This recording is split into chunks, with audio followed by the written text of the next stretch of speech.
I need to tell someone about what happened in the first house my wife and I ever bought. We sold it 11 months after closing. Took a loss on it. Didn't care. I've never told anyone the full story because honestly, even now, 4 years later, I don't really know how to explain what was going on in that house. But I'll try. Before we begin, please consider subscribing. And don't forget to like the video and share it with your close friends and family. I would also love to hear where you are listening from. Thank you all for the support. It truly means a lot to me. Now, let's start. My wife Amanda and I had been renting a 2-bedroom apartment in Kennesaw, Georgia, for about 3 years.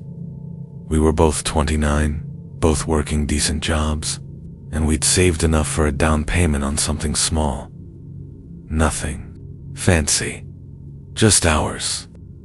We found the house on Zillow, a 3-bedroom ranch on Burnt Hickory Road. Built in 1987, listed at about $40,000 under the comparable homes in the area. The photos looked fine. Nice yard, decent kitchen, attached garage. Our realtor said the seller was motivated, which apparently means they just want to get rid of it fast. We toured it on a Saturday in March. The house smelled like fresh paint, which I later learned is sometimes a red flag, but at the time I just thought it meant the sellers took care of it. The layout was simple. Front door opened into a living room, kitchen to the right, hallway to the left leading to 3 bedrooms and a bathroom. There was a door in the hallway that went down to an unfinished basement, which the listing described as a bonus storage area. Amanda didn't love the basement, but I told her we'd barely use it. The previous owner was a man named Gerald Fenn. He'd lived there alone for about 16 years, according to the neighbors. He didn't die in the house, or anything like that. He just moved to where nobody seemed to know. His name was on some old mail that our carrier accidentally delivered a couple times in the first few weeks. We moved in on April 8th. The first 2 weeks were totally normal. We painted the guest bedroom, hung shelves, argued about where the couch should go. Normal new homeowner stuff. Then things started getting weird. It began with the basement door. I'd close it before bed every night. I'm kind of particular about that. And in the morning, it would be open. Not all the way, just cracked about 3 or 4 inches. I asked Amanda if she was going down there, and she gave me a look like I'd asked if she was secretly a pilot. She hadn't gone near the basement since we moved in. I figured the latch was loose and made a mental note to fix it. But it happened every night. Every single night. I even put a chair in front of it once. And in the morning the chair was pushed back about a foot and the door was cracked open. That was when the feeling started. I don't know how else to describe it except that the house felt like it was paying attention. You know, when you're in a room and you can just tell someone walked in behind you, even before you see them? It was like that all the time. I'd be doing dishes and feel like someone was standing in the hallway watching me. Amanda felt it too, but she didn't bring it up until I did. She said it felt like the house was holding its breath. About 6 weeks after we moved in, I finally went into the basement to set up some storage shelves. It was mostly empty. Concrete floor, cinder block walls, a single bulb on a pole chain. But against the far wall, partially hidden behind the furnace, I found something that made me stop cold. There were tally marks scratched into the cinder block, hundreds of them, maybe more. They were grouped in sets of 5, the traditional way, row after row from about waist height all the way down to the floor. Some of them were scratched so deep that the concrete had chipped away. And at the bottom, below the last row of marks, someone had scratched 2 words. Still here? I didn't tell Amanda. I don't know why. I think I didn't want to scare her, but honestly, I think I was also scared of saying it out loud and making it more real. I took a photo, then went back upstairs and closed the basement door. That night I screwed a latch lock onto it, the kind you'd put on a garden gate. In the morning, the latch was still fastened. The door was still closed. I felt relieved for the first time in weeks. But that same morning, I noticed something in the guest bedroom. There were faint marks on the wall behind the headboard that we'd pushed up against it. I pulled the bed away from the wall, and there they were, more tally marks. Not as many as the basement, maybe 30 or 40. And below them, in the same scratchy handwriting, still here. I told Amanda that afternoon. She didn't panic the way I expected. She got very quiet, and then she told me something that made the hair on the back of my neck stand up. She said that for the past 2 weeks, she'd been waking up at the same time every night, 3:14 a.m., and when she woke up, she could hear what sounded like someone counting, very quietly, coming from somewhere inside the walls. She said she thought she was dreaming, so she hadn't mentioned it. We called a locksmith and had every lock in the house changed. We called an exterminator because I thought maybe the sounds were animals. We even called the county clerk to look up the property history. Nothing useful. Gerald Fenn bought the house in 2005 and sold it to us in 2023. No liens. No police reports. No complaints. 3 nights after the lock change, I woke up at exactly 3:14 a.m. I know because I checked my phone immediately. The house was dead silent. I lay there for about 10 seconds, and then I heard a voice. Low, barely above a whisper, coming from somewhere below us. It was counting. 217, 218, 219. Slow, measured, patient, like someone who'd been counting for a very long time and had no intention of stopping. Amanda was already awake beside me, gripping my arm. Neither of us moved. The counting went on for about 4 minutes, and then it just stopped. Okay, the silence after it stopped was worse. We put the house on the market the next week. The new owners, as far as I know, are still living there. I check the address on Google Maps sometimes. The lights are always on. I hope they just like it bright. But I think about Gerald Fenn a lot, about those tally marks, about what he was counting, and whether he ever actually left that house. I know how this is going to sound, and I want to say right now that I'm not someone who scares easily. I grew up in a rough part of Stockton, California. I've had guns pointed at me. I've been in situations that would make most people's skin crawl. But nothing, and I mean nothing, has ever gotten under my skin. The way those first few months in our new condo did. My girlfriend, Priya, and I moved into a 2-bedroom unit in a converted Victorian in the Nob Hill neighborhood of San Francisco. In September of last year, it was on the 2nd floor of a 3-story building, Unit 2B.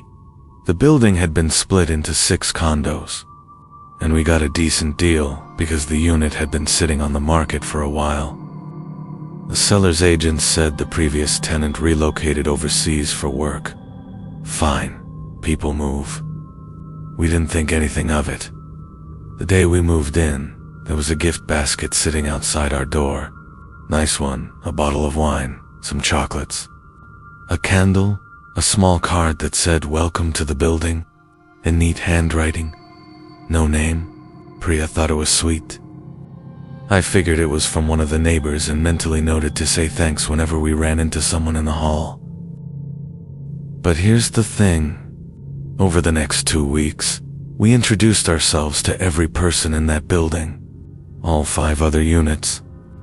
Nobody left the basket. Nobody knew anything about it. One woman on the 3rd floor, Mrs. Chow, got kind of weird when I mentioned it. She just said, HM, and changed the subject. About a week after we moved in, I noticed something odd about the front door. There were scratches around the deadbolt, not on the outside, which you'd expect from a break-in attempt, but on the inside. Like someone had been trying to get the lock open from within our unit. There were also marks on the door frame near the chain lock, faint, but definitely there. I pointed them out to Priya, and she said the previous owner probably had a cat. I wanted to believe that the first real incident happened on a Thursday night, maybe 3 weeks in. I was in bed, Priya was already asleep, and I was scrolling on my phone. Around 12:30 a.m., I heard our mailbox lid, the little metal one down in the building's entryway, slam shut. I could hear it because sound carries weird in old Victorians, especially through the stairwell. I almost ignored it, but something about it nagged me. Mail doesn't come at 12:30 a.m. I got up, went down the stairs in my socks, and opened the mailbox. Inside was a single Polaroid photograph.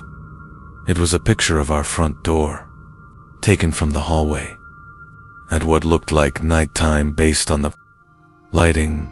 I didn't sleep that night. In the morning, I showed it to Priya, and she wanted to call the police. We did. They came, took a report, looked at the photo, and essentially told us there wasn't much they could do. It was a photograph of a door. Not illegal, not threatening.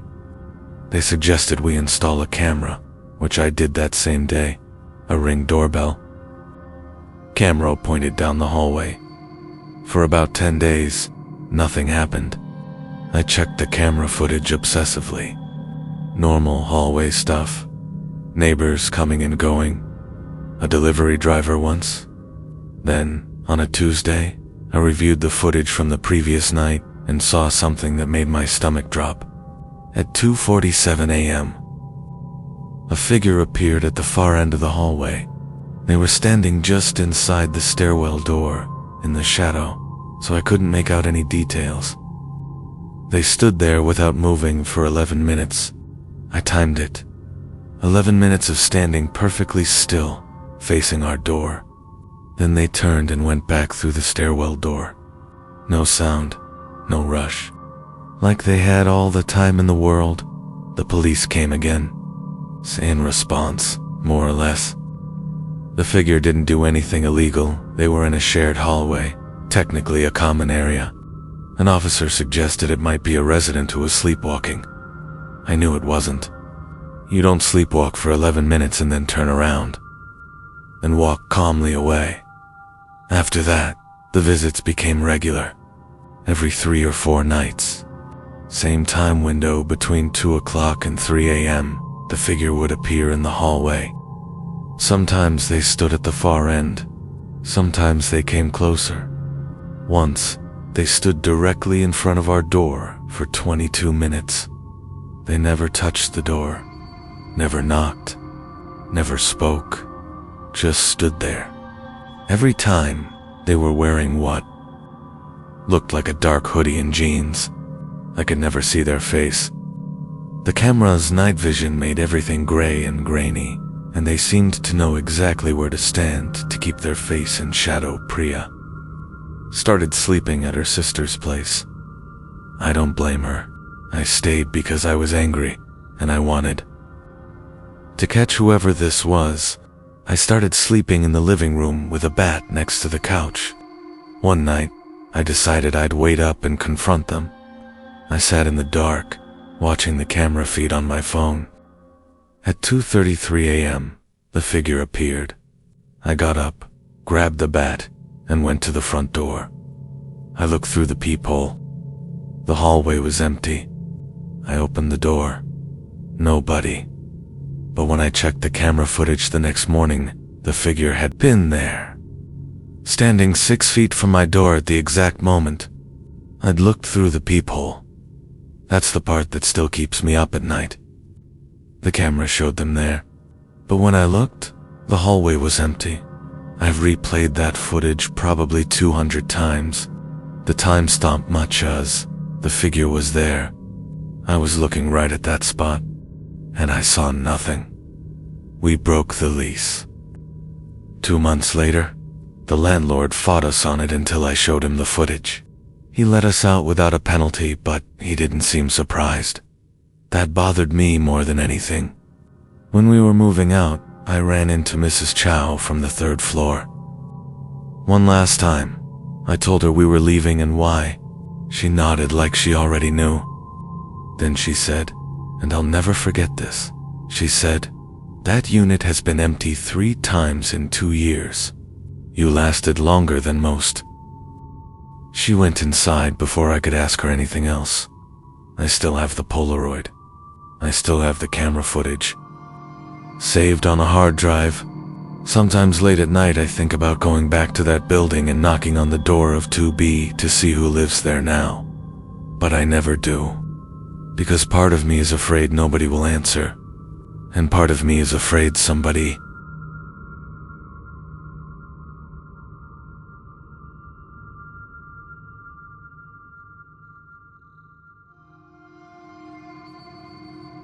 I'm a 34-year-old woman, and I bought my first house last spring, a small Cape Cod in Derry, New Hampshire. I know Derry is famous for Stephen King, and trust me, the irony isn't lost on me. But this isn't fiction. I wish it were. I'd been renting in Manchester for about 8 years, saving aggressively. And by early last year, I finally had enough for a down payment on something modest. My realtor found the Cape Cod on Cianetto Road, right on the edge of the Pawtuckaway State Forest. 3 bedrooms, 1 bath, a screened-in porch, and a detached garage. Built in 1972. The price was right. The inspection came back clean, and I closed in late April. The first week was bliss. I remember sitting on the screened porch my first evening there, drinking a beer, listening to the birds, thinking, I did it. This is mine. The trees were just starting to fill in, and you could see the forest stretching out behind the backyard, dense and green and quiet. I grew up in apartments, so having trees felt like a luxury. I couldn't believe my luck. The thing you need to understand about this house is that it sits at the end of a dead-end road. There are 2 other houses on the road, both closer to the A main drag. My nearest neighbor was an older couple, the Warrens, about a quarter mile up. Beyond my backyard was just forest, state land, miles of it. It was the kind of privacy I'd always wanted. At first, about 2 weeks after I moved in, I started finding things in my yard. Small things. A penny on the front porch railing, heads. Up a smooth white rock on the mat by the back door. A small bundle of sticks tied together with what looked like twine, leaning against the garage. Individually, none of these things were scary. I figured some kid from one of the other houses was messing around, or maybe it was some kind of local quirk. I threw the stick bundle away and kept the penny because, well, I'm superstitious about pennies. Then one morning I came out to my car and found a note tucked under my windshield wiper. It was written on a torn piece of brown paper bag in blocky, capital letters. It said, "Welcome home, Sarah. My name is Sarah." This wasn't publicly listed anywhere. Connected to the house I'd checked when I bought the property. The previous owners were a couple named DeLuca. My name wasn't on the mailbox. I hadn't even met most of the neighbors yet, but someone knew my name and where I lived, and they'd been close enough to put a note on my car in the middle of the night. I called the non-emergency police line. A deputy came out, took the note, asked if I had any enemies or disgruntled exes. I didn't. He said it was probably a neighbor being friendly and that I should let them know if anything else happened.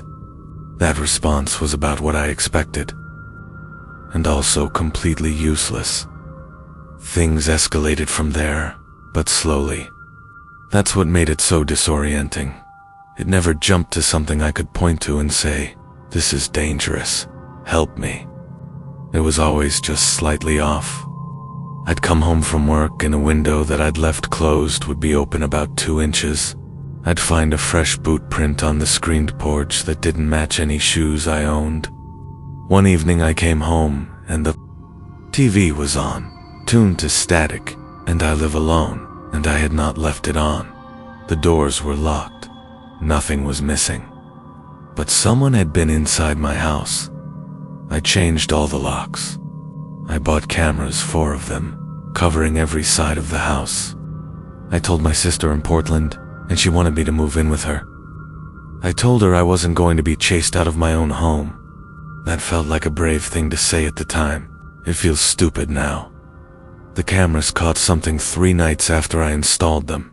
Around 4 a.m., on the back camera facing the tree line, a figure stepped out of the forest. They walked slowly across my backyard, right up to the screened porch, and stood there for a few minutes. Then they placed something on the porch railing. The camera was too far to see what, and walked back into the trees. Same slow pace, no hurry at all. When I checked in the morning, there was another note. Same brown paper, same blocky letters. It said, "You left the kitchen light on." I had left the kitchen light on. I'd started leaving lights on around the house because the darkness was getting to me, and whoever this was had noticed. They'd been close enough to see through my windows and specific enough to identify which light was in the kitchen. I went to the Warren couple up the road. Mr. Warren was in his 70s, retired, a nice enough guy.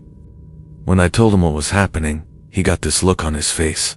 Not shock, not sympathy, something more like resignation. He told me the house had been empty for almost a year before I bought it, and before the DeLucas, it had been empty. For 2 years, he said, people moved in and then moved out, and most of them didn't want to talk about why. Then he said something that I keep turning over in my head. He said, "Something in those woods likes that house. Always has. Long before. It was a house, even." He wouldn't elaborate. His wife called him inside, and that was the end of the conversation. The final straw came on a Sunday morning in July. I woke up around 7, made coffee, and went out to the screened porch the way I did every morning. There was a basket on the railing, a handmade basket, woven from bark and green branches, like something you'd see in a nature craft book. Inside the basket were wildflowers, a bird's skull, small, maybe a finch, and a folded piece of brown paper. I opened it. It said, "I like when you sit here in the morning. I was packed and at my sister's house in Portland by noon." I put the house on the market the following week. It sold, eventually, for less than I paid. The listing agent told me the buyer was an investor who planned to rent it out. I felt a sick twist in my gut when I heard that, because it meant someone else would be living there, someone who didn't know. I think about that house almost every day. Not the house itself, but the forest behind it. Whatever was leaving those notes had been watching me from the day I moved in. They knew my name. They knew my routines. They knew which lights I left on and where I sat in the morning. And the thing that terrifies me the most, the thing I can't get past, is that I never once saw them. Not on the cameras, except that one time. Not through the windows. Not in the yard. They were right there, all along, and I never saw them. I only knew they existed because they wanted me to.